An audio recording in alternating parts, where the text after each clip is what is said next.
property is not a cash flow business. It's an appreciation business. Yes. If you're cash rich and you've got more money than you can spend, start buying properties cash. Why would you work in a job for the whole year if you can just buy and sell one property and make 30 grand? That's like, oh my God, what an aha moment. Yes. So I decided to do that. John, I'm really pleased and excited to be doing this podcast. You've been in business over 20 years. First met you more than 10 years ago. And if I remember correctly, you did something like 35 property deals in less than 6 months, which is phenomenal in itself. But since then, you've gone on to do so many amazing things all around the world. So you've got really good insight in terms of not just the UK markets in property and business, but also globally. How do you see things changing and where we are, and how's the climate changing, not just here, but around the world, do you think? Well, first of all, Sarge, thanks so much for having me on the show. And it's so great to catch you after over a decade of, some of our previous engagements. This is what I think is going to really change everything. First of all, let's look at technology. Let's look at AI. Let's look at all the new things that can really disrupt the ways things are working. So, we used to have breakfast now. We were talking about how blockchain and tokenization and fractional ownership is really starting to change the way people invest in property. And so when we look at market changes, you look at what is disrupting the market, and also like what are some of the things that people are doing right now that can be that they're already doing the same thing, but if you just change a little bit how they're doing it, then it changes the whole business model. For example, a lot of people buy, they fix up houses, they sell houses. What if you could buy and then you already have someone buying that property before you even refurbished it, and now when you're refurbishing it, they're refurbishing it to their spec, and now they're buying it, so it's much easier to sell. That's what I did actually, many decades ago. Is you buy a house, before you fix it up, sell it and say, how do you want it spec'd up? I want this color wall, I want a pink, fireplace, I want this, and you spec it up to how they do it. So now they feel ownership. So when things are changing, things don't change, they evolve.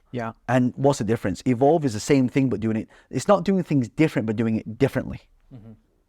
So for example, that you mentioned there, sometimes it's taking ideas from other sectors like new build property, off-plan property. Sometimes when you're purchasing, you've got an opportunity to have that change the way you want. It's reapplying those ideas in different sectors.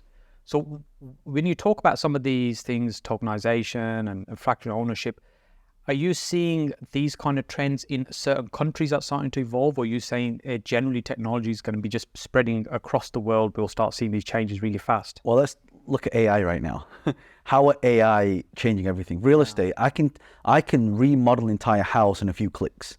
Like, you want this sign to disappear in your video, I select it, let's put a Iron Man helmet there, and it'll replace it. So things like that, you can now visualize what a house would look like. You can also look at market predictions, and you can dump in property prices. It will extrapolate it where the market's going. It will create trends, because you asked me what's changing is data. Whether it's you're an SME, whether you're in real estate, it's all data. It's all figures. End of the day, property is about spreadsheets. You put the numbers in. Does it stack up? Does it not stack up? What's the LTVs? What's the interest rates? What's just a stress test if it just goes 2% higher? So when we're looking at using technology and all these things that are really changing in today's market, it's really learning how to adapt to that. So if you want to find real estate deals, okay, based on all this data, where is most likely for the property prices to increase? Is it going to be London, Manchester, Birmingham, Scotland? Like, which areas? So you don't know that until you have an AI or generative AI that can go in and look at the figures and will analyze it for you in a split second. So they're taking the data, that's all this big data, and reusing it. So if I'm thinking about some of the software tools that we're using now, we didn't have access to years and years ago, it's making things so much easier and faster for us. Like some of the tools we're using now, we're identifying where somebody's motivated and keen to sell. And because all the data points are coming together to give us an indication that this is the case with this particular seller. So you can target your marketing to that person. We can go one step further than that. So you tell them what's changing. So let's say you're negotiating a deal right now and you're not very good at selling. So you will have AI transcription analyzing your voice as you're talking to me and says, okay, Sarge is more of a calm person. He speaks a little bit slow. Slow down your pace. Make sure your points are landing. Right? He's more auditory. Let's, explain things slower, use metaphors. And it will, in real time, as I'm talking to you, I'll have almost like a teleprompter, but you can't see it, but I can see it on you. Okay, you're talking too fast. Stop talking this way. Talk about the story. He talks about this, and it will analyze every single word you say, and it will tell me how to sell you to close that property deal in your way. That's so powerful, because when we think about speaking to sellers, I emphasize this quite a lot. Understanding your seller, understanding personalities are different, as you were just referring to, in terms of pace and tonality, matching that with the person you're speaking to create that subconscious connection. And when you've got tools that are helping you do that, you can see how things are going to be completely different. So at the minute, it really seems to be becoming more of a buyer's market in property, and more people are struggling to sell. And when I first started, kind of in the early days of it's kind of 2007, at that time, market was just starting to shift, and there were so many new opportunities that were appearing. And we were just talking earlier on before we got on camera, how some of that might be coming back. But do you see that as a cycle where things will just come back and happen again, or do you think they'll come back and it'll be similar opportunity but transformed, and how we do it in a different way? Well, I mean, everything's always cyclical, right? It always goes in cycles, and we are starting to see the signs of retraction. Lending's getting harder, right? New regulations come in. It doesn't really make it favorable for landlords, and plus tenants to have now more rights. Yeah. So actually, for a landlord, it's not really that attractive to buy a property and rent it out, because now you're getting taxed 100% unless you're buying in the SPV, and then you've of course got the tenant. If you have bad tenants, and now they've got certain rights that now you can't even kick them out.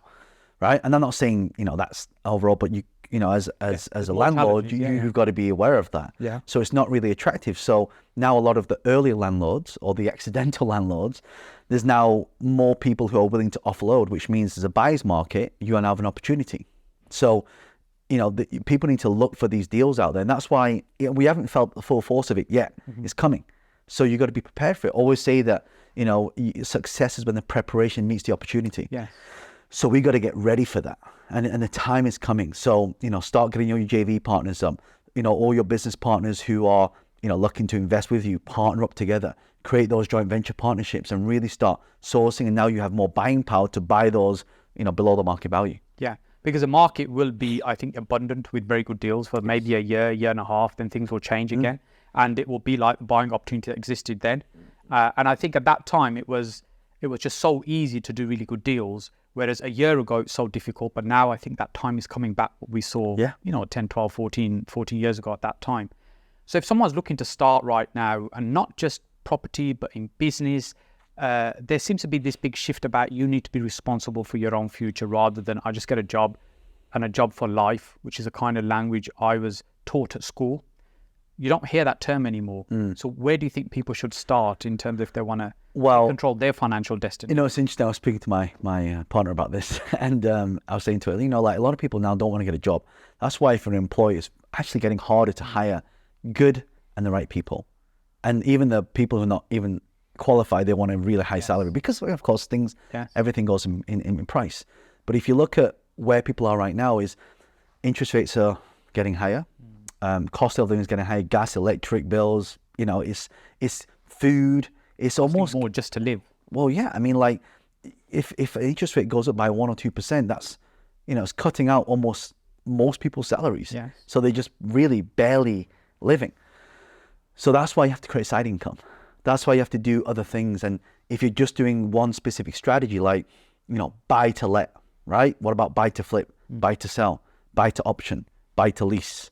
Right? Or lease to flip. So you've got all these different options that you can do that can really help you in today's market, especially if you're in real estate right now. And the easiest one that people can start with right now is, many years ago, I learned this phrase from one of my mentors in real estate. His name is Ranjan. You and I both know him. So when I went to one of the seminars, I started learning all this stuff. Okay, always make money when you buy, not when you sell. And then my other mentor, Ying Tan, I paid him £10,000 for 2 days of his time. He taught me this one thing, and I said, because I was worried that, okay, but don't you need money to buy properties? He said, well, of course you do, but it doesn't have to be your money. Yeah. And that was a big realization for me in the early days. Right. And that's when I had this aha moment. And he said to me, he says, John, when you find the deal, the money will find you. Yes. Yeah. And it's so true. So in today's market, and again, this cycle probably will last another maybe 3 to 5 years. So that's your window of opportunity to grab as many property deals as possible and find the deals. And then people have got the money, they just want somewhere to put it, right? And so you can do this joint venture. So you and I were talking about this. I have friends in Singapore and Malaysia. They're not even based in the UK. but they are now finding investors here in the UK. They put the money into the property. They source the deal below market value, and they do a 50-50 split. So the real value that's been brought to that transaction is the skill of understanding how to find, negotiate, secure, understanding relationships. It's less about property. It's more about understanding those skills and understanding people. Well, it's like succeed. Well, it's like how they do it in Silicon Valley, right? In Silicon Valley, you have this term called overriding carry, right? So let's say, for example, I say, hey, Sarge, I got this really good deal that we're going to invest in. It's called WhatsApp, right? First of all, most people would not have access to that deal because it's a very specific deal. Conversations happen in closed rooms. Of course they do. They happen on golf courses, at a barbecue, at a friend's house. It's a network, right? But I say to you, hey, I got this deal. All you got to put in is $1 million, and this is the potential of growth. It's already got this many millions of users. And so you're like, okay, well, what's in it for me, right? So investors in Silicon Valley, the way they work is if you put $1 million into it and you make 100 million, they take 20% of the money that you make. Right. Oh, so the person introducing them into the deal. Correct. Okay. Correct. So now you can apply the same theory and strategy to real estate. Yes. So if you're introducing the deal, they're making the money. You can take a portion of that.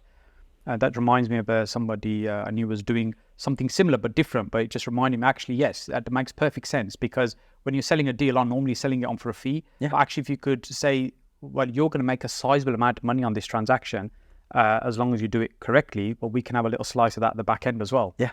Makes sense. Well, and you and I were talking before, it's like, well, some people don't want to do that. Well, you're not for me then. Yes. Right? Yes. So certain people have the appreciation of a deal. So it's what we call allocation, deal allocation and deal flow. So that's why when you're talking about these networking events, that's why it's so important to have that distribution, because that's where the deal flow comes from. Yeah, we were talking about networking earlier on, and you were, we were having a conversation about, I should get back to the bigger events and think bigger, because there's so much possible. And it reminded me that actually my entire business of the last 17 years or so is being built on connections, relationships, and people I met along the way. How do I meet most of those? Most are physical events and some online. That's how it's grown. So it makes sense to get out there and grow. And it takes effort. It takes a lot of effort. But here's the good news. Barrier of entry. Yes. No one else is willing to do that, or very few people are. Or most give up along the way. There you go. So what would you suggest somebody who's thinking, I need to get into this space, whether it's properties, business, and entrepreneurship, what's my starting point to look at these things? So for example, WhatsApp, unicorn deal, most of us not going to get access to those kind of things. What should we be thinking about as a starting point, do you think? So someone that doesn't really have the experience. Okay, so step one, put yourself in the right environment. Yeah. So for example, if they're here in the Midlands, they need to come to your networking event because you've got a lot of people to learn some of these property things. Second thing is add value when it's most appreciated. So simple question you can ask is, what are you working on right now that I can help you with? So you ask me that outside, I ask you that as well. It's a reciprocal. Yes. Third thing is you build trust, meaning you do that thing for someone, you don't expect anything in return. Too many people are like tit for tat. I do this for you, do this for me, right? And that's not really how immediate gratification. Well, exactly. But we have to accept delayed gratification. You got it. So we've got to do that. And third thing is you've got to look for an angle that can really help support that person's business by being proactive. So for example, when people come to me and say, John, well, like I get these people want to start their online business. I say, what should I do? I said, sell a service-based business. How? Go to someone's website, right? Use ChatGPT, analyze the website, rewrite the copy, send it to them, and say, I rewrote your copy for you. Oh, cool. Wow, how'd you do that? Well, I'm a writer. Cool. Wow, can you do my next one? Sure. Yes. I charge for it. So you're giving first. Yes. You always want to give first. So that's the fourth thing. And the fifth thing is that, when you do finally do that partnership, make it win-win. Yes. Right? Don't say, oh, well, you charge me 2% for that. And, oh my God, I'm giving you all the money for this deal and you're taking half of it. It's like, but without that, you would have never had the deal. Yeah, it's about to understand the value that it's being brought to the table. And it needs to be appreciated. Because as soon as you start, I know so many investors I've dealt with in the past, like they're going to make $500,000, million to it, and they're quibbling around a 10 grand fee. Yeah, they're missing the bigger picture in terms of where you're going to end up in this situation. Yeah. And in terms of trying to understand timing of the market or timing the market, what's your thoughts on whether it's property or any other type of business? Is the timing critical, or is it the timing you overall invest? A bit of both. For example, look at Kodak. Kodak was dominating the whole film space. And then someone says, oh, you should create a digital. One of the employees said, you should create a digital camera. And they're like, oh, no one's going to do that. So eventually they did it. Yeah. And they said, oh, see, I told you it didn't work. They were 2 years too early. And then when everyone started using digital cameras, like, nah, we already tested that. Yeah. So timing is definitely a big part of it. But it's also time in the market that's important. And the problem is most people go into the market all in. Right? You should not do all in. Yes. So one of the strategies that I came up with is a 30-30-30-10 strategy. So based on everything, so you've heard of the Pereira rule, 80-20, right? But I actually think it should be a 30-30-30-10 strategy. So 30% into your own stuff, 30% into other people's stuff, 30% into some assets that can produce, and the 10% into a moonshot. So this is your money into things, it can or work time, for energy? It can work for anything. Like, okay. like, you know, people that go to seminars all the time and they learn stuff, they just do, you know, all of it on studying, they never do any action. Yes. So 30% of it should be, okay, I learned the knowledge. The other 30% should be application. Yes. The other 30% should be fine tuning and getting the feedback. And 10% should be diversifying that strategy into something that's risky, which is, if it doesn't work out, it doesn't matter. That's a big upshot. Yeah. It works up. Yeah, but Exactly. It's a small time import or cash import, but potential huge return. You got it. On the other end. Yeah. Okay. And in terms of this window we talked about, 3-5 years, and things will change again. Why do you think we're at the point where things will change? Because some people talk about, oh, things are now here, and they assume it's going to carry on like this. Yeah. Like, for example, a couple of years ago when we'd speak to investors and they'd look at interest rates, they were like 0.5%. They just assume they're going to be like that forever and say, no, this is not normality. And what's your thoughts around the time frame, 3-5 years? Do you think people get comfortable in that? Do you think, okay, it's going to be like this forever now? Prices are softening now. It's going to be like this forever. Yeah. So that's why you got to be prepared, right? You always got to prepare for the worst. What's the worst thing that can happen? Interest rates go sky high. Yeah. Okay, how are you going to cash flow it now? So that's why you should really have a supplementing business. Actually, much to the contrary, property is not a cash flow business. It's an appreciation business. Yes. Right? Like most of the cash flows for most people, unless you're doing like multiple HMOs, which, you know, that comes with its own headaches and things, but if it's managed right, it's very profitable. Or holiday lets, again, or Airbnbs, again, they all come with their own pros and cons. Yes. So They are businesses being operated in properties. you got it. That's why I don't buy property for cash flow, even though they do cash flow. I actually buy it for the appreciation. That's why the location, the timing in which you buy in an area is good. Yeah, we were talking about that earlier on, about where you're buying right now, and it's about that. So I tend to think about this, that there's 3 ways to make money from property. You're either creating cash flow, like income each month, HMOs, Airbnb, that type of model, or you're cashing out of deals where you're buying, renovating and selling. You've got a big payday coming out 6 months, a year and a half, or you're creating equity for the long term. Yeah. There's nothing immediate right now, but the long-term payday is big. Sometimes there's a little blur between them, but when we are coming into property, if we think about which one of those 3 is more important for us, then we can focus our strategies and our efforts and our energies to head in that direction. But a lot of the time when people think about property, there's a lot of confusion about which way they should go, what strategies they should go. What do you think are the things that people should be thinking about when they're starting? What is the right route for them? The right route is depending on your personal situation. So if you're cash rich, put your money into property and just basically buy them cash. Like honestly, the best way to buy property, if you're cash rich and you've got more money than you can spend, start buying properties cash. It's just parking it, right? It's just parking it because here's another thing: if you keep that money in the bank and you get a Cyprus situation, what happened in the early 2000s, that money can disappear. But it's an asset; it's different, right? So now you're putting into an asset, and now it's cash flowing, right? But let's say you're not cash rich, then you want to put money into property as least as you can and leverage and gear the rest, right? And so as that's cash flowing, now you're looking for the appreciation to increase, and now you're refinancing the money back out, right? So if that's how rich people do it. You refinance money, you don't get taxed on it, and also you got to start thinking about inheritance tax as well. So there's all those different things that you got to start thinking about.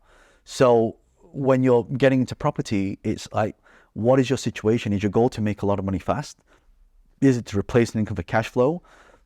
Or are you happy just, my original goal for real estate, I worked in a job as an animator. I think I've told you the story before, but for your viewers, I worked as an animator. I was on £36,000 a year. And I remember listening to a podcast with 𝗵𝗲𝗁. And he said, he was like a PhD. He was going to university, spending all this money, couldn't get a job. And eventually he applied for a job. He eventually got a job on the same day he sold a property for 30,000. Guess what? His offer was for 30,000. Why would you work in a job for the whole year if you can just buy and sell one property and make 30 grand? That's like, oh my God, what an aha moment. Yes. So I decided to do that. So one of the first properties I bought was in 𝗏𝗏𝗁, right? And I sold it, we bought it for 85,000 and I sold it for 185,000. That's 3.5 years worth of income for me. And this is what people need to understand. Actually, the first goal for anyone doing this, replace your income first, right? If you're making 2, 3, 4, 5,000 pounds, replace that first. Cut down on all your spending. Cut down on all your liabilities. Move in with your parents if you have to. Get rid of all your fancy cars and all that stuff, because by having all that stuff, it delays your financial freedom. Yes. Now, once you're financially free, so I had convertibles, sports cars. I just sold all that stuff. Yes. Don't need it. I remember the story, you selling your Honda. Honda S2000. I moved back in with my mum. Yeah. Right, so my cost was almost nothing. Yeah. So it's very easy for me to become financially free. We cut down the outgoings. It's like a bucket with a hole in it. We've got all this money coming in there, it's just pouring straight out. So plug all those holes. Yeah. Try and retain more of that cash. Yeah. So now you're financially free. You have time to think now. You have time to do deals. You don't have to rush into the dud deals. Like, oh, there's only one deal. No, I can wait. There's more deals to come. So, and also you get less stress when you're doing that. Less anxiety.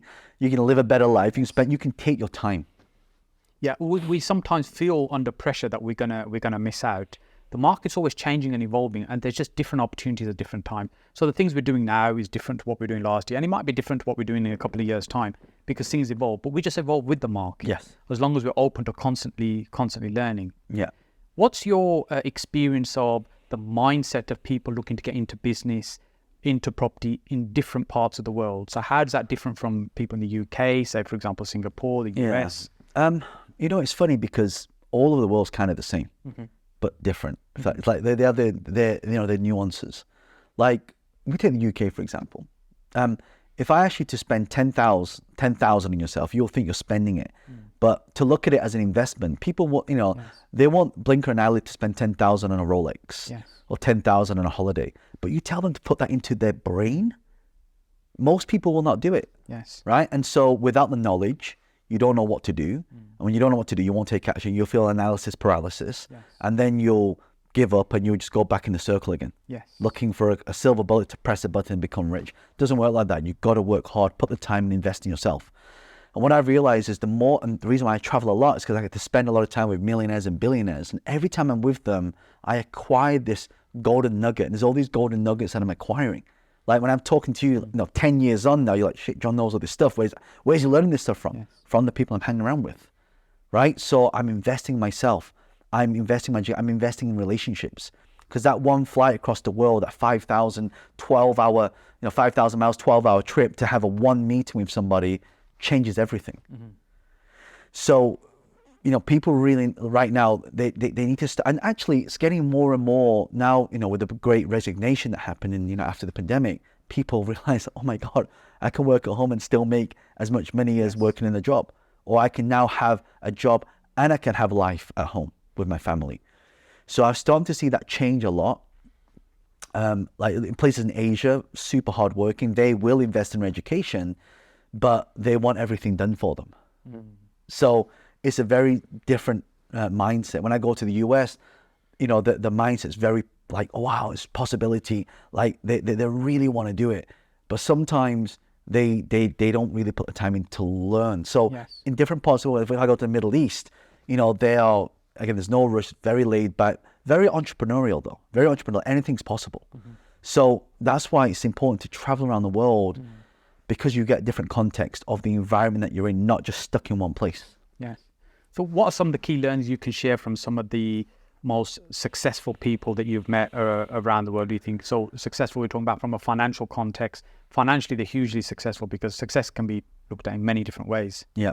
So I've quite a few of friends who are billionaires, and this shocked me. So you know what the difference between a millionaire and a billionaire is? Billionaires work less. So a friend of mine in Dubai, he's got this penthouse, and I'm at his house, and I'm looking. I said, "Geez, like what's the secret to your success?" He said, "John, you work too hard." He said, "You work too hard. You're flying, you're doing this, you work too hard." Actually, he said, Mondays and Fridays should be times to really network. You should only be working 5 hours each day, Tuesday, Wednesday, Thursday, right? And why Friday and Monday? For strategic thinking, because Friday you can take a flight to Singapore and be back on Monday, and then conduct business on, Tuesday, Wednesday, Thursday. Yes. You see, so how do you work less? AI can take a lot of stuff. I know a friend who had 400 employees. 100 employees disappeared overnight because of AI. Right. Because you could literally replicate and get back a day of your time. So that's the first thing. Learn how to use technology. Second, hire the best people. Don't be afraid to pay people what they're worth. Yes. Right? Literally hire the best people. Write down all the things you love to do. Double down on it. All the things you don't want to do, hire people for it. Right? That's the second thing. Third thing is always invest in yourself. So all my billionaire friends, they have a lot of advisors. They don't just have one mentor or one coach. They've got mentors, coaches, personal trainers. They have a board of advisors in all the companies. Yes. So they'll take the company and they'll give away 10% for advisor equity. Right? Because, and that's the thing, when people start a business, they think the first person they have to hire is an assistant. No, first person should be your advisor. Because your advisor is going to dictate the direction you're going to go in. Like right now, if people want to get into property, they should hire you because you've been doing property for 17 years. So you know the mistakes people are going to make. And it's funny, you and I on the ride here, you're like, there's so many of these newcomers coming in to the property market right now. Overnight success stories, but yet they've not even experienced one property cycle. So, they need to, hire the right people to save their time. I'm telling you, out of everything, time is the most important thing. Yeah, that's the only thing we can't make more of. We can always make more money. We're never going to be able to make more time. Right. And how we utilize that is important. So I guess what I'm hearing from you is that leverage ultimately. So billionaires working less, not because they're more lazier, is because they've been more smart and leveraging their time. Smart people around them that are doing the things for them. They're focusing on the things that can add the best value to the business. And one way I'd learned this a few years ago from one of my mentors, and talking to mentors, I mentor and train people, but I have lots of mentors and trainers that guide me and support me as well in terms of various aspects of business. So I'm a big fan of investing in ourselves for sure. And one thing that I've learned is think about tasks that we need to do as a £10, £100, £1,000 task. Yeah. If we're doing an activity, actually, could I pay somebody £10 an hour to be doing this? And if I can, I would need to be moving that off my books. And passing it to somebody else as a task for them to do. If it's a £100 task, it requires a bit more skill. Somebody smarter we need to give to, but it's still something we can leverage and give to somebody else. A £1,000 task might be, or £1,000 an hour task, where we can't really delegate that. So we can't, not yet until AI comes in, we can't delegate this to somebody else. I need to be here, you need to be here for this to work. So it's funny, now, but now you have AIs talking to each other. Yes. Right? So now you've got, clones. I mean, you've heard of the example of Karen. Yes. So she created her own version of herself, the AI girlfriend. She made 72,000 in the first day. So actually, we could take all the data sets, all the videos we've ever created, we can put it into AI data sets, run generative AI on top of that, and your AI and my AI will talk to each other. Do you know ChatGPT 4 is so sophisticated now, you can't even tell the difference. For example, when you go to a website and you fill in a form and it says, capture all your robot. Yes. Right? ChatGPT 4 replied, no, I'm not a robot. I'm visually impaired. I cannot see. Please, can you say these things out to me? And they would say the words, and it would do speech to text, and it would put the caption through text. Wow. So now it can lie. Yes. So we're not far from that. It's crazy where things are going. And when you start thinking about some of the advancements in technology that are happening right now, the world is going to be a very different place in a few short years' time. Yeah. I mean, you'll have robots building houses. I mean, literally, I was on the road the other day. I was driving down. So, one of those Elon Musk houses? Yes. They just basically planked on a truck. Yeah. All built. That's all built by robot. Wow. Tesla's factory, they got the Gigafactory. They can build a Tesla in less than a minute. Wow. Like as soon by the time we finish this, 100 Teslas have been built. So this is the way we've got to start thinking about things. Because actually, people actually don't. And I was thinking about this the other day. I mean, I own a lot of houses and property, right? And some of my houses are like thousands square foot. But having lived in these houses, I'm like, I actually don't want to live in a house that big anymore, right? I want it to be small and efficient, and it's easy to maintain, right? And you'll find this 80-20 rule, right? You're only using 20% of the rooms, 80% you're not. So why do you have it? To look cool, to say you got a bigger? No, it's not about that anymore. So now you ask me how things are changing. it's not really about making money anymore. It's actually more about lifestyle. Yeah. It's about getting that balance between where you're enjoying what you're doing. It's not just this rat race of constantly chasing money, working for somebody else. And one of the ways that's it's really powerful in order to be able to build that is like a personal brand. We were having a conversation around this before. You know, you've blessed with 6 million plus followers on social media and kind of that connect with you around the world, follow what you do. What's the significance and the importance of being able to build a brandy thing, and why should people be thinking about that? So there's a book called 0 to 1, but written by Peter Thiel, one of the first investors in Facebook, and he said one thing that's really big, like all the things that all billion dollar companies have in common, is they have this ability to distribute. Meaning, I'm able to say something and millions of people will see it. Like you look at Alibaba, on the 11th of the 11th, they'll always do like a Black Friday type deal. They make 86 billion in a day. How is that even possible? Because now they go, okay, it's closed, now it's closed. Okay, it's open, everybody comes in, it's closed now. Yes. Right? That's what Apple do. That's why you see queues of people outside. So building a brand, like, you know, I get thousands of messages. I mean, I'm just going to look, I'm going to show you how many messages I've got in that. You see that? It's over 200,000 messages, right? 200,000 messages. Yeah. So there's no way I can read all those emails. Yeah. Plus my messages, I've got over, you know, in December, I had 35,000 DMs sent to me. So there's no way I can read every single one. That with AI, you can. Yeah. Right? So by building a brand, there's a lot of opportunities. There's gold in here, right? I just haven't dug out the gold on where it is. And some of those emails are going to be like, hey, John, I've got this business, you know, and can you help me scale the company up? Or, hey, John, I've got this property, right? So I get offered a lot of property in zone 1, like locations. Yes. Someone offered me a 2-bedroom in Canary Wharf for 700 grand. That's a good deal, right? So, but I don't buy, I buy central, like, you know, central. So, I mean, you've seen some of the locations, right? But like I could, you know, we talk about branding. It's not the money you make from what you promote with your social media. Yes. It's the opportunities that you attract. So my book deals, my speaking engagements, the business owners that say, John, I need your help to grow my business. It's doing $1 million. Can you help it go to 5 million, 10 million, 50 million, 100 million, take it to a public company, right? So that's where you make the money. So, and now more than ever, yes, you know, now with AI, you don't know who's real or not. So that's why branding is so important now than it's ever been, because now you have true authenticity.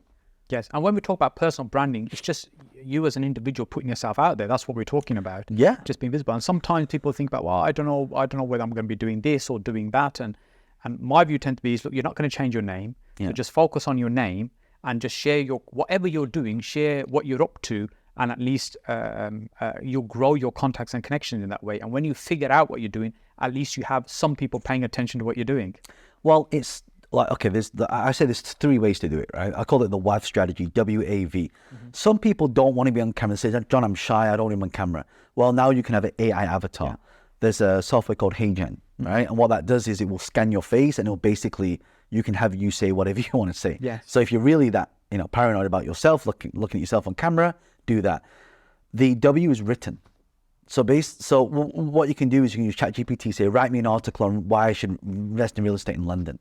Now you got that, you put it into LinkedIn. LinkedIn has articles which rank on the internet as SEO. You get a lot of free traffic. And then you've got audio. So you have social audio like Clubhouse, like Twitter Spaces, like LinkedIn audio rooms, like Wisdom, like all these different platforms, podcasting, right? If you go to anchor.fm, you can basically talk, create your own podcast, and it will, you know, distribute it to iTunes, you know, all the podcast channels. It's free. It doesn't cost anything to use. And you can monetize it as well.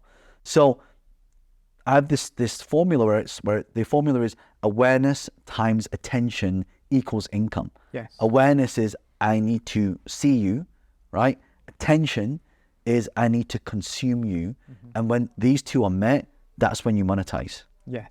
And also you need to tell people, like, for example, you know, when people hear me talk about, okay, if anyone's watching this, they have a business making over $1 million, get in touch. I'd love to help you scale it. Like, you need to tell people what you're looking for. I mean, they're not mind readers. Right? When you talk about real estate, they come to you for real estate. Yes. When I talk about investment, they come to you for investment or scaling. Yeah, and you can choose that message, what you're putting out there, what people see or know of you. Yeah. And I think these days it's so important for us to be trying to at least put ourselves out there to be visible, whether it's a video, whether it's audio, written form. There's so many different ways. Yeah. We're not forced to only do this on camera or on YouTube. There's other ways to do this as well. Yeah. So ultimately what it does, it opens up doors for us. And I guess one way to think about it is, let's say you were in property, you're looking to invest, and if you are visible and known and you're making an effort to build a personal brand, and if people already know you or know of you before you have a conversation with them, that makes it so much easier rather than trying to go there and position yourself. That's just a simple example of how powerful it can be. Yeah, I mean, like, I have a big list of it. I mean, I've shown you my data sets and the thousands of people. Like, any deal that comes to me, it'll be gone within 5 minutes. I send an email up, bank's gone. Yes. Right? So that's the power of building brand, because brand, you're now controlling the demand. Yes. When you want to create a brand, you must first create demand. Yes. And the way you create demand is by having so many people that want your time. You know, that's how it's created. So it's all supply and demand. And so originally it was the black book people had, then it was the phone with all the contacts in there. Now really it's your social media contact, your connections that you have, and there's so many platforms to choose from as well. So what's your thoughts and advice around getting started on building a personal brand? Is it a case of do a little bit on lots of platforms, or pick 1, 2 platforms? Or... Okay, so it's never been about social media. It's been about distribution. Okay. Right? So I don't care if my video gets 2 likes, because now the good news is it's not about how many followers you got. Even though I've got 6 million followers, it doesn't show to 6 million people. Yes. Right? Because now the algorithms rank topic rather than followers. Yes. So you can have 10 followers, but your video can get 1 million views. So now it's based on your topics. That's why when you post a video, now there's a section that says topics, and you can choose which topic it goes into. So actually followers are actually irrelevant now. They're not as important as they used to be before. You still get a little bit more reach from it, but now you have to know how to play the algorithm. So I don't care if it's got 2 views and 1 comment, but if it's been seen by 20,000 or 50,000 people, that's what I care about. So people should stop caring about engagement now, and they should start caring about impressions. I mean, there are a lot of ghost followers. How many times do you look at someone's account all the time, but you never engage, you never comment or anything, but you find the content very, you get a lot of value from it? They're called ghost followers, and that's what's happening more and more of right now, right? So actually, you don't want to get engagement. I mean, it's good if you can. You want the impressions. Yeah, so it's how many eyeballs are seeing your message, your content. Got it. Yeah, and there'll be lots of people that will, and again, we touched on this earlier, that really get to know, like, and trust you before they even ever meet you by consuming your content and what you're putting out there. You got it. Often people are very fearful in starting anything, whether it's starting a business, starting in property, starting on social media, whatever it might be. It's fear, and that fear is, I might fail, what other people can think of me. What guidance would you give to help people get over fear of starting? There's a saying, you can use the old saying of, you don't have to be great to start, you have to start to be great. Yes. Right? And so the reason why there's fear there is because there's a fear of the unknown. So what's the solution? Education. Yeah. People always talk about the risk, but they never talk about how to de-risk, right? Okay, you want to get into property, here are the risks. Well, how do you know? Well, I don't know. That's why I'm going to take a punt. And that's why most people fail. But if you've got all this education, 90% of businesses fail in the first 5 years, or 95%. It's a crazy stat. It's a crazy stat. But if you look at franchises, when people go into franchises, the failure rate is a lot less. Why? They have a proven, tried and tested system. Yes. Right? So that's why mentoring and coaching is so important. Find a mentor, get a coach.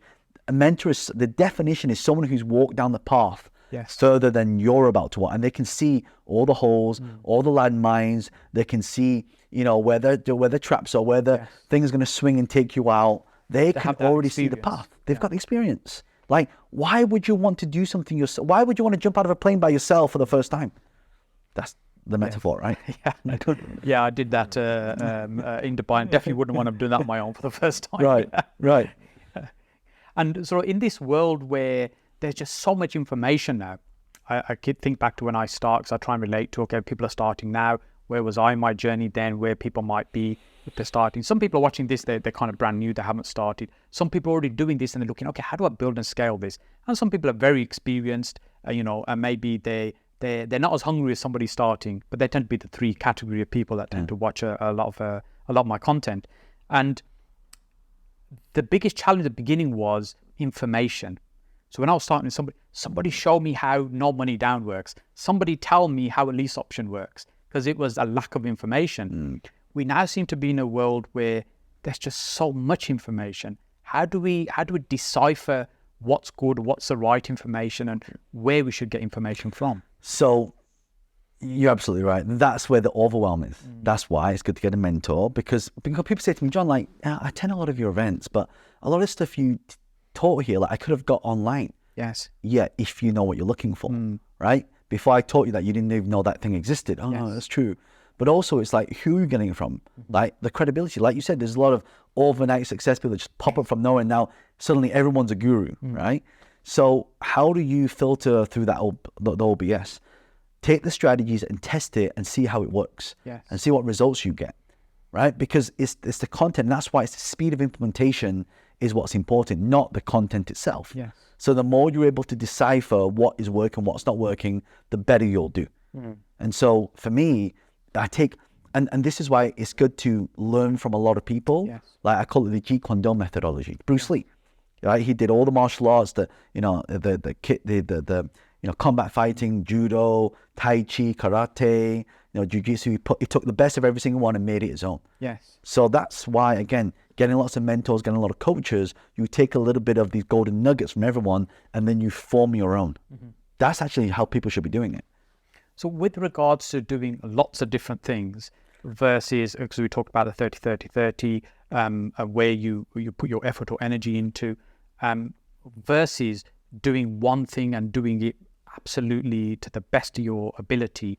What's your thoughts in terms of the risk of doing that? Because Bruce Lee also talked about fearing not the man who's kicked 10,000 kicks, but one kick 10,000 times or something. I butchered that. No, you get the so the gist what I'm talking about. So again, times have changed, right? I mean, imagine if you spend your whole life becoming a copywriter. Yes. Right? Imagine you spent your whole life doing one thing and one technology can come and just wipe you out. Yes. So yes, there is that element of focusing, but people get focus wrong. They think focus is just doing this one thing. No, it's not the one thing, it's the one outcome. What outcome are you trying to create? Yes. What are you trying to do? What's the goal? What's the end result? And it doesn't matter if I'm doing this one thing here, as long as I'm getting to that goal, that one thing is that goal. Now, you don't want to have thousands of different goals because they're completely different. Like, what is that one centered goal? Like, what's the anchor point? And before it's like, okay, you're a master, you're a master of all trades, and you're jack of none. It's the opposite now. Yes. You got to be a master of all trades and a jack of none. Yes. Right. So it's the breadth of knowledge rather than the depth of one. Correct. Yes. Because now you've got full scale. You can go, I can take a bit of that, take a bit of that, take a bit of that, take a bit of that. Because AI is going to take out the specialities. AI can go very, very deep into one thing. But one thing it cannot do, like still struggling to do, is become creative. Right? So people say, well, John, is AI going to take out jobs? No, it's not going to take out jobs.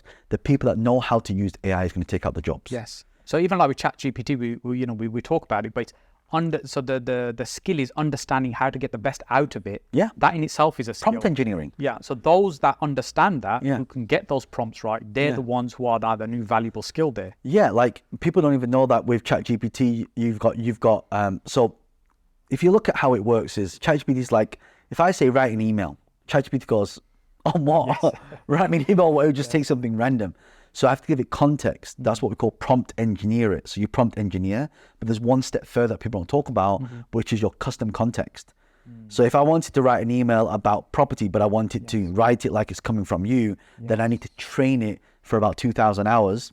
Currently it'd be a lot faster in the future, but it will write it like you with your mannerisms. Like it'll write it like me with spelling mistakes. I'm dyslexic, so it'll put spelling mistakes, grammatical errors in there.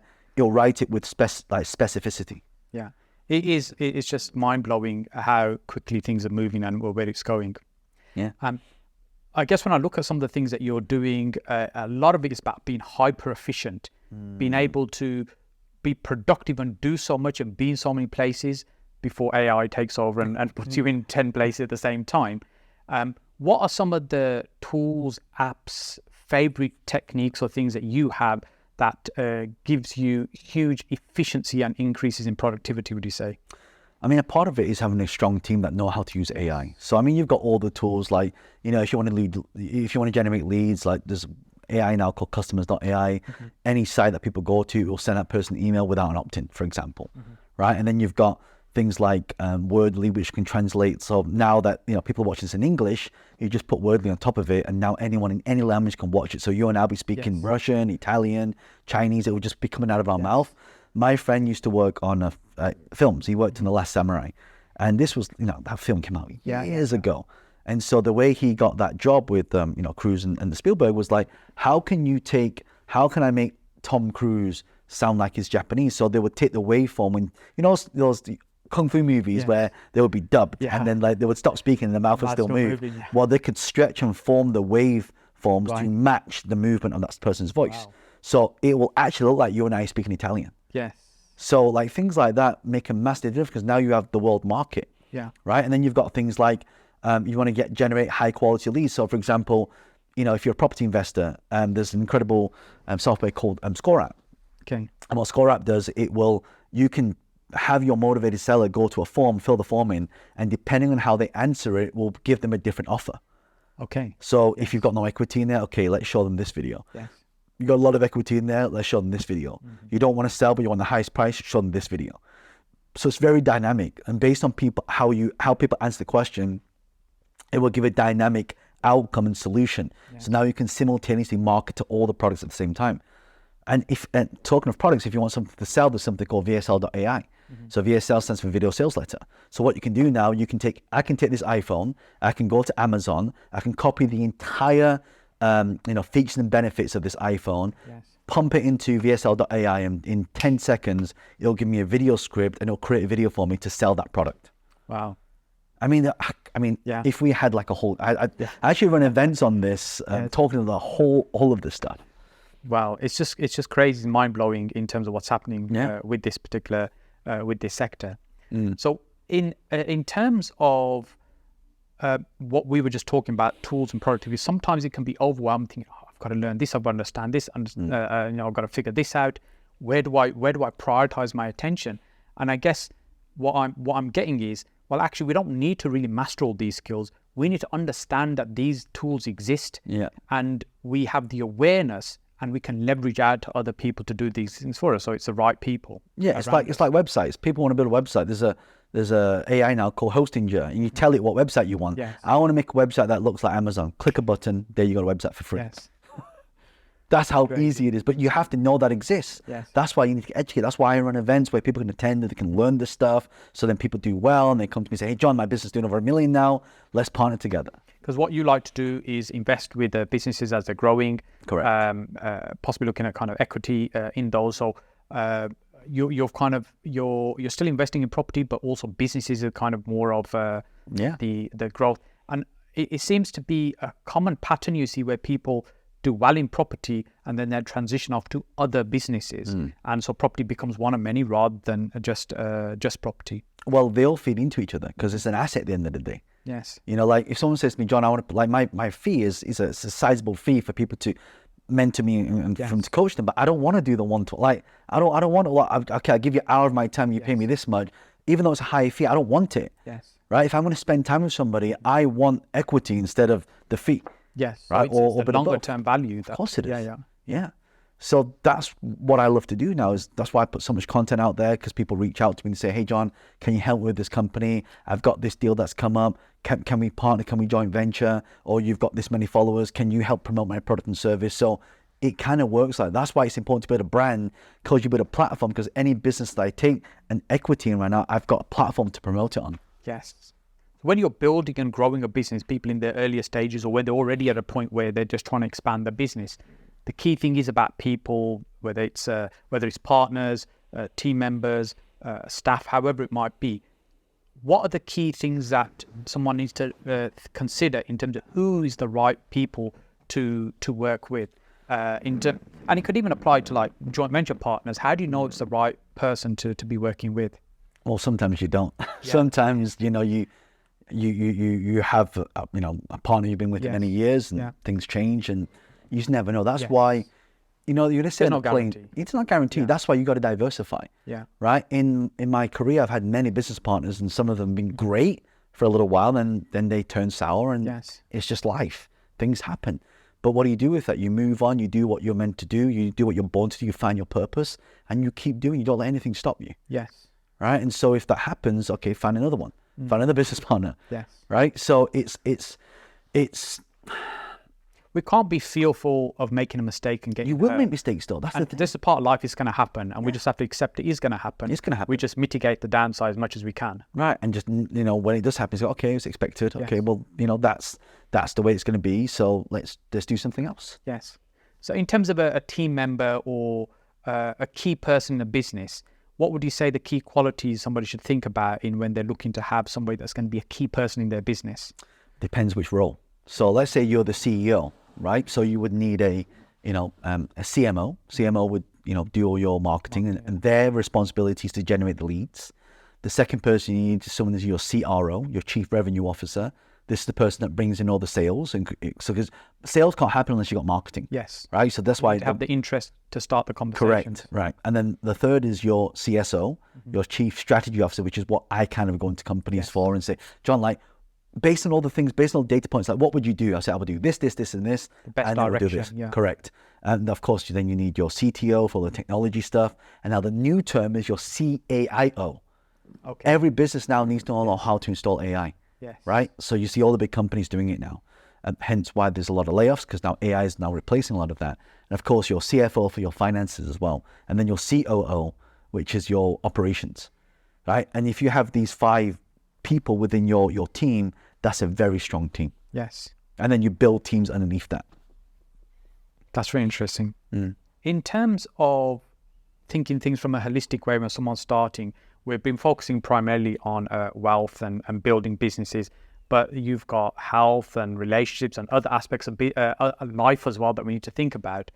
How would you suggest or advise that people should try and create that balance? Is it even possible to create a balance with all these things? Yeah. So I've been, for example, personally, I've been terrible looking after my health. I'm very kind of work orientated. My brain's always in work mode, non-stop workaholic. Yeah. And then only more recently, I was thinking, actually, I'm not getting younger. I need to start looking after my health. All right. So I do a lot of this. So for example, this thing I've got on here. I noticed. Right. So we just had some nice breakfast, and I can know that my energy is a little bit down now. Yeah.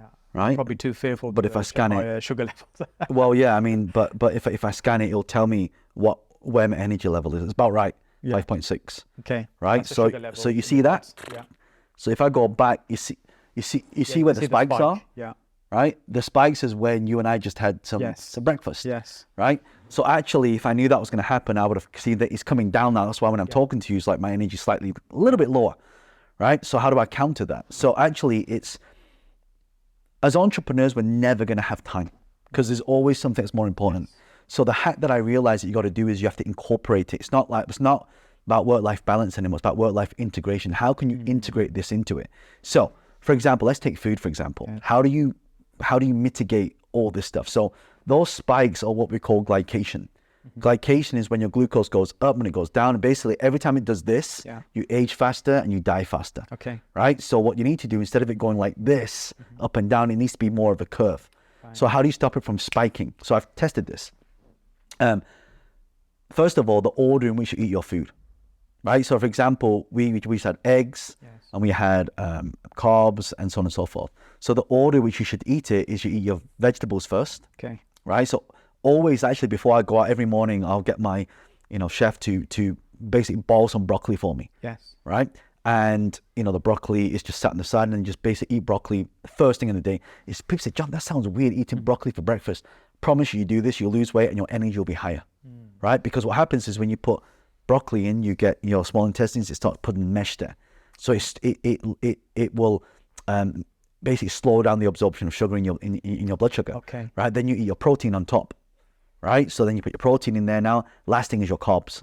So the order in which you eat something really matters and makes a difference. I've tested it every time. So I didn't do it. So that's why you see this like this. But had I done it this morning, you would have seen a smooth up and a smooth down. Okay. So you don't get that drop. Yes. Right, and then also as well integrating. So every time you eat, you should really be going for like a 15-20 minute walk afterwards, because all the glycogen, all the glucose to sugar, it goes like your muscles take it first. Yeah. So it goes into your muscles and your organs, and then, So your blood is going to your stomach to kind of digest the food. You want to kind of circulate that around your body. Well, you want to get it into your muscles as fast as possible, because any excess sits on your waist and then in your organs. You don't want it in your organs. Yes. right? So things like that make a big difference. Hydration, that's why see me drinking a lot of water.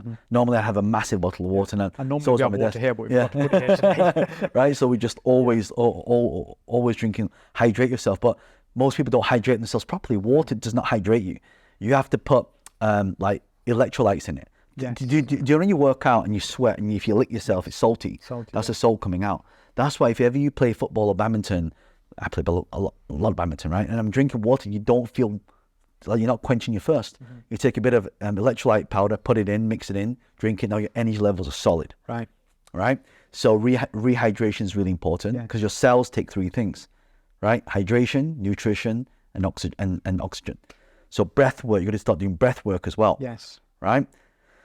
In the morning, cold showers, cold plunges, hot saunas. I mean, all this stuff makes we could do a whole other podcast on this if your audience is interested. But like we as entrepreneurs, like think of we as entrepreneurs. Look, I know we're property investors, right? But we're really business people and we're entrepreneurs. We go through a lot of stress. In property, a lot of stress, a lot of anxiety. Shit happens. Right, I'm not allowed to swear. Stuff happens. Stuff happens. But we got to learn to take care of it. But the problem is, like, if you look at athletes, they train, and they're like explosiveness for like 10 seconds. We are doing explosiveness every single day. So we need to think like entrepreneurial athletes. That means to take care of our health, our body, our energy levels, our sleep. Super important. Normally I wear an Apple Watch, but I dropped it. So it's cracked. So I'm like, damn, because I took it off the wrong way. It tracks everything. My sleep patterns, my heart variable rate as well, which is really important, right? Basically how many beats it beats before, because the more your heart beats. People say, well, John, like, how long do you live for? Well, it's actually not how many times your heart beats, it's how often you breathe. So that's why not breathing through the mouth, and because when you breathe through your nose, you got nitric, it filters everything. So like little things like that make a massive difference to optimum excellence execution, because how you feel determines what you will do. What you will do determines what action you get. What actions you get determines what action and results that you get in your life. And if you don't feel like doing something, which most times people don't, it's because of their nutrition. That it makes so much sense, and I've been experiencing some of this recently by just looking after my health a bit better. It's just much more sharper, and it's like the cars hasn't been serviced for like 3 years, and you just keep pushing and you keep going, and it gets sluggish, and then actually taking for a service, and it all feels fresher and it feels like it's flowing a lot better. So it's that kind of energy that have a lot more energy than I had before. And it's just thinking about health better. It's super important. What about relationships? Often as entrepreneurs, we are terrible at maintaining great relationships because we're very one-dimensional sometimes. Are you talking about a life partner relationship or life friends? Life partners, family. Okay. I guess it could be in the broader context of just other people, important people in your life. So this is where you have to think strategically about how you design your life. So for example, like I fly around a lot. So whenever I fly, I bring the whole family with me. Right? So then we get to spend that time together. Obviously, if it's school times, then, those parts will be missed out. So that's why everywhere I fly, okay, let's say I'm going to fly to LA. Okay, I'm flying to LA. Okay, let's bring my family with me. Let's bring grandma, because grandma can also look after my daughter. So you got to be strategic about that, and then when you set your meetings up, I always, everywhere I go, I always get a suite. Right, because the suite's normally split into 3 areas. You got your bedroom, you got your lounge, you got this office area. So then the families, we sleep here. We got the lounge area where daughter can play, and then this is for my meetings. Because again, like when I'm doing meetings, normally everyone comes to me. Right, I say, look, I don't have time for you. Like if you want to have a meeting, okay, I got a time slot here. Come. This is the hotel. This thing. Come. Right, and then and then my assistant will set all the meetings up. So then I'm just like in and out. Right, so. Like for me, it's you got to design a life properly and strategically, so you really save that time. So you're not missing those inches growing up. And this is not something we do when we get there. It's we do it as we're going, as we're building. It has to be integrated. You like when people say to me work-life balance, I think it's BS. And you can't just do, I'm going to do this, then I'll do this now. Well, what if someone like is emergency called you? You have to handle it there and then. Like when your processor gets taken down for it, you got to handle it there and then. Yes. You know, or let's say someone set your house on fire, you got to handle it there and then. Yes. You see what I mean? Yeah, I mean, we have very good processes in our business, our letting, for example, and our tenants have my number. If they can't get hold of the main number or the second number, then I'm the third stop. So I got a call last night at 1 o'clock in the morning, which is very rare, about someone being locked out. And I was thinking, I can't remember what we do in this situation, because it happens so rarely that there's some processes in place. So it's, even if you have processes, you as a business owner, you still have to react. You have to do these things as and when they happen. I got a good solution for that, by the way. Yes. Lockbox. Lockbox. Put a lockbox outside the spare key, only you know the key. And then when they take it out, change the code. Yeah. We actually, a lot of our newer houses now, they're complete keyless. There's no keys whatsoever. It's all digital. Nice. So we're good at automation and systemization, but it doesn't mean it's perfect. It's always going to change and break. The system always has to break for it to evolve. Yes. There's always someone that's pushing that system, that process, until it's the stress test breaks it. And that's the whole point of processes. You need to break the process. I used to work for a company called EA Games, and we used to test games. And our goal was to test the games, to break the game. So can this character walk through this wall? Or if I move a flight to the left, can I walk through the wall that way? You know, and then you recode it, and so it's the same thing. Like, we're just playing a big game. Yes, I remember EA Games, my Commodore 64 days. Yes, PlayStation. I was speaking to a friend recently. He was talking about, look, what's got your business to here is not going to be the same thing that's going to get it to where you want to go. Agreed. Because the systems and processes you use have got you this far, but they're not necessarily going to be able to scale with you. So sometimes you have to break it down and rebuild it again, because now you're thinking at a much bigger level. And sometimes you have to lose profit for it to scale as well. Yes, because, taking a step back. Because you have to let grow to grow. And that's what a lot of entrepreneurs, myself included, sometimes, like when I go on to start this business, like I don't want to let go because I want to stay in control. But in actual fact, I know that if I let go, it's going to do worse at the start, and then it'll scale big from there. So you'll always see this. When you bring a new CEO in, it's going to go like this. It's going to dip because the processes need to go, and then it'll start doing this. We get exponential growth. Yes. So John, just before we start wrapping up, we're talking about investing in ourselves and learning and stuff as well. And, you help and train and support people in their businesses, help people in property. How can somebody help find who's the right person for them? At what time is the right person to help? How can they try and identify who's the right mentor? Because everybody's going to claim they're the best mentor for everybody. I think there's a process that should happen, but I'd love to get your thoughts. I'll tell you how I do it. One is, the person who I'm going to be mentored by, do they have the thing that I want, or have they already achieved the result that I want? Yes or no? If it's yes, that's a tick. Second is, okay, this person, claims they're a millionaire. Okay, show me. Yes. Show me. Yes. Right? Don't just tell me, show me. Like what have you got to show? Because a lot of fake gurus out there that teach stuff, they've never even done it themselves. Yes. Right? They've done very little of it. Yeah. So what proof can you show me? Right? Yes. 3, do they have any case studies? Right? What have you done? Show me some case studies that you've done. Yeah. Right? If they've helped and stuff. Yeah. Like that. Yeah. So and it's also over time as well. You get to know somebody. So, let's say it's an event and people never heard of this person before. Okay, listen to what they have to. Does it make sense? Try it out. Have you got any results from that? And if you did, then that's a little clue that this stuff works. Does it make sense? So for me, it's about those 4 things that when I decide if I'm going to have a mentor and a coach being that. Thanks, John, for that. In terms of, you're doing lots of events around the world, you speak in various places, because I think we were trying to organize this, you were all over the world trying to kind of find the right slot where we can get this to happen. What's the best way for people to reach out to you, connect with you? How can people learn more from you? What's the best next step for people for you? Yeah, I mean, my website is very easy. It's my name, johnlee.com. Yes. It took me 27 years to get that, by the way. Really? Yeah, so you can go to johnlee.com and check out, we've got lots of free training videos on there as well. If you want to know when my next event is, go to johnleeevent.com. So it's my name plus the word event.com, johnleeevent.com, and that'll tell you the next up and coming event that we have. But other than that, we've got social media. So they can just type in John Lee, you'll see all my stuff on social media, Facebook, LinkedIn, YouTube, Twitter, or X now they call it, Clubhouse. I'm on all the social on lots media of platforms, very active, constantly producing lots of great content as well. Appreciate that. Thank you. So John, it's such a pleasure. Thank you so much for taking the time to do this. I really appreciate it. Appreciate it. Thank you. You. Excellent.